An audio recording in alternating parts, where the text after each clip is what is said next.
Hi guys, it's me again, Hazel, and welcome to my vlog. For today's video guys, samahan niyo po ako. I'm going to share sa inyo kung paano ko nga ba tinatapos yung araw ko as an employee.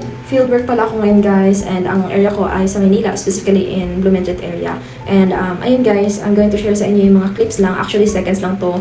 Mabilisan lang talaga mga videos guys.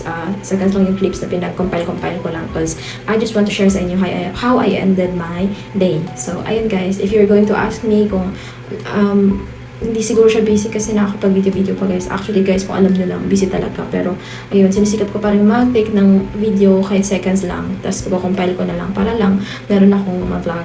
Kasi ngayon pala guys, I decided na I'm going to do vlogging na. Sisikapin ko mag-edit. Kasi palagi naman talaga ako nag-take ng picture ng video. Mayroon naman talaga akong mag-vlog. Pero hindi ko lang talaga na-edit agad. Pero ngayon sisikapin ko na maging masipag hanggang maaari.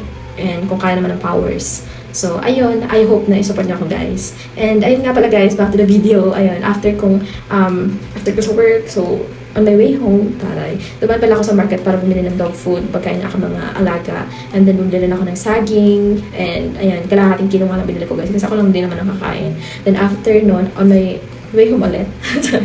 Ang ganda na daanan ko pala to guys, nakita ko to. So may overpass na ako niyan. And ang ganda ng moon, may star sa taas. Yun lang. And dumaan na lang din pala ako guys na bumili na ako ng barbecue pang ulam. And ayun, ito yung dito nagtatapos yung araw ko guys. And I hope napanood nyo hanggang dito, hanggang sa dulo. And thank you for supporting me guys. Meron pa mga upcoming na videos na i-edit ko, and I hope panoorin nyo pa din. And pasensya pala guys sa voice over ko, medyo nangangapapa ako ngayon guys. Naubusan ako ng sasabihin, pero I hope sa next time masanay na ako and marami na akong masabi. And see you in the next vlog.